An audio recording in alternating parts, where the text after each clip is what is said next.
TV, social மீடியாலலாம் இப்போ வரப்போகிற எலெக்ஷனுக்காக எதுக்கு டிஎம்கே சார்பில் இருந்தோம், ஏடிஎம்கே சார்பில் இருந்தோம் ஏகப்பட்ட விளம்பரம் கொடுத்துட்டுருக்கீங்க. நானும் பார்க்குறேன், நிறைய விளம்பரம் வருது. அதான் இந்த ரெண்டு கட்சி தான் மெயினாக ஆண்ட கட்சிகள் ரெண்டுமே. அரசியல்ன்றது விளம்பரம் கொடுத்து ஜெயிக்கிறது இல்லைங்க. அது அரசியல். மக்களாக நாட்டுக்கு நீங்கள் என்ன நல்லது பண்ணியிருக்கீங்கன்றதை பார்த்துட்டு ஓட்டு போடணும். அதுதான் அரசியல். நீங்கள் விளம்பரம் பண்ணுறீங்க, அதுவும் நாங்கள் இது வரைக்கும் என்ன பண்ணியிருக்கோன்ட்டு பண்ணுறீங்க. அது மக்களுக்கு தெரிஞ்சிருந்தால் அது நல்லதாக தான் இருந்திருக்கும். அது மக்களாக புரிஞ்சிங்கன்னா அதுக்கான ஓட்டை போடுவாங்க.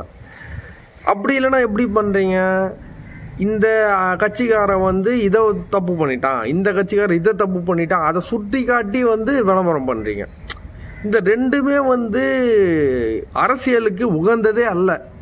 ஏன்னா அரசியல்லாம் என்ன தெரியுமா, நீங்கள் பண்ணுற நல்லதில் மக்கள் அதை பார்த்துட்டு புரிஞ்சிட்டு ஓட்டு போடணும் வரப்போகிற தேர்தலில். அதுதான் அரசியல். நீங்கள் எப்படி பண்ணுறீங்கன்னா, பிரெயின் வாஷ் பண்ணுறீங்க. இந்த மாதிரி விளம்பரம் பண்ணி அந்த விளம்பரம் மூலிமா மக்களை கவர்ந்துட்டு ஓட்டு போட வச்சிடலாம் அப்படின்னு நினைக்கிறீங்க. அது சரியில்லைல்ல. அது அரசியலே கிடையாதுல்ல. அது ரொம்ப கீழ்த்தரமான செயல் தான் நான் சொல்லுவேன். இது மெயினாக ஏடிஎம்கே சார்பில் இருந்தும் டிஎம்கே சார்பில் இருந்தும் தான் நடக்குது. ஏன்னா தாவேகா புது கட்சி அவங்க பெருசாக இது வரைக்கும் நான் பார்க்கல எதுவும் விளம்பரம் கொடுத்தா மாதிரி. அதே மாதிரி நாம் தமிழர் கட்சி சார்பில் இருந்தும் நான் எதுவும் பார்க்கல.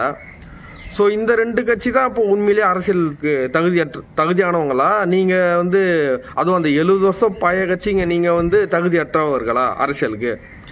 புது கட்சிங்களே நல்லா நடந்துக்கிறாங்க. உங்களுக்கு என்னங்க பிரச்சனை? எதுக்கு விளம்பரம் பண்ணி எதுக்கு ஓட்டு கேட்குறீங்க, ஓட்டு வாங்க ட்ரை பண்ணுறீங்க? அது சத்தியமாக நல்லா இல்லைங்க. அது இதெல்லாம் மக்கள் தெரியல, மக்கள் இன்னும் முட்டாள் நினச்சினுக்கிறீங்களா? மக்கள் எல்லாத்தையுமே நோட் பண்ணுறாங்க, தெளிவாக இருக்காங்க மக்கள். நீங்கள் தான் இந்த மாதிரி இன்னும் அட்வர்டைஸ்மெண்ட் பண்ணால் ஓட்டு வாங்கிடலாம், போயிட்டு அமைச்சரை வச்சு டான்ஸ் ஆடினா ஓட்டு வாங்கிடலாம், அமைச்சரை வச்சு ஆர்த்தி ஏற்ற ஓட்டு வாங்கிடலாம், என்னென்னவோ பண்ணுறீங்க. இதெல்லாம் மக்கள் பார்த்துறானுங்க. இதெல்லாம் செட்டிங்கு, நாடக கம்பெனின்னு எல்லாம் தெரிஞ்சிச்சு. அதனால் அதெல்லாம் அந்த மாதிரி முயற்சியெல்லாம் முதல்ல கை விடுங்க. அது பார்க்குறதுக்கு நல்லாவும் இல்லை. அது ஒரு 4 திட்டத்தை பண்ணிவிட்டு அந்த திட்டத்தை பற்றி போட்டு போட்டு போட்டு காட்டுறீங்க. என்னவோ பெரிய உலக சாதனை பண்ணிட்ட மாதிரி. அதெல்லாம் இல்லை. நீங்கள் பண்ணது எல்லாமே ஒரு 5% கூட இருக்காது. 5% எப்படி அந்த பேசிக்கை தான் நீங்கள் பண்ணியிருக்கீங்க. அதெல்லாம் வளர்ச்சியெல்லாம் கிடையாது. வளர்ச்சின்னா எல்லாருமே ஏழைகள்லாம் பணக்காரங்களாம் ஆகணும். நீங்கள் பண்ணது சும்மா கிள்ளி கிள்ளி போட்டுறீங்க. அதெல்லாம் வளர்ச்சியே கிடையாது. ஸோ அதனால் நீங்கள் இன்னும் பெருசாக சாதிச்சிட்டா மாதிரி அதை விளம்பரம் போடாதீங்க. அந்த கட்சிக்காரங்க எதிர்கட்சி அந்த அவங்களோட தப்பெல்லாம் சுட்டி காட்டுறேன்னு சொல்லிட்டு அந்த மாதிரி விளம்பரமும் போடாதீங்க. ஸோ இந்த மாதிரி விளம்பரங்கள் ஃபஸ்ட்டு விளம்பரத்தை தவிர்த்துருங்க. அரசியலுக்கு எதுக்கு விளம்பரம்? நீ நல்லது பண்ணிக்கிறேன்னா ஓட்டு வாங்கு, இல்லைனா பிரச்சாரம் பண்ணு, அதில் ஓட்டு கேளு. அதை விட்டு டிவி சோஷியல் மீடியாலாம் எதுக்கு வரீங்க? விளம்பரம் ஆடு பண்ணி, அதாவது வியாபாரமே ஆகாத பொருளுக்கு தான் விளம்பரம் தேவை. மட்டமான பொருள் ஏமாற்றி விற்க வேண்டிய பொருளுக்கு தான் விளம்பரம் தேவை. இந்த கார்பரேட் கம்பெனிக்கெலாம் பண்ணுவாங்க பாருங்கள், அதுக்கு தான் விளம்பரம் தேவை. உண்மையாக நாட்டு மக்களுக்கு உழைச்சவங்க யாரும் விளம்பரமே கொடுக்க மாட்டாங்க. அவங்க அவங்களோட நம்பிக்கையில், அவங்க நல்லது பண்ணியிருக்கோம் அப்படின்ற நம்பிக்கையில் நிற்பாங்க, நேரடியாக தேர்தலில் நிற்பாங்க. ஸோ அந்த மாதிரி ஒரு தேர்தலை யார் சந்திக்கிறா அப்படின்னா, எனக்கு தெரிஞ்சு முதல்ல நாம் தமிழர் கட்சி சந்திக்கிறாங்க.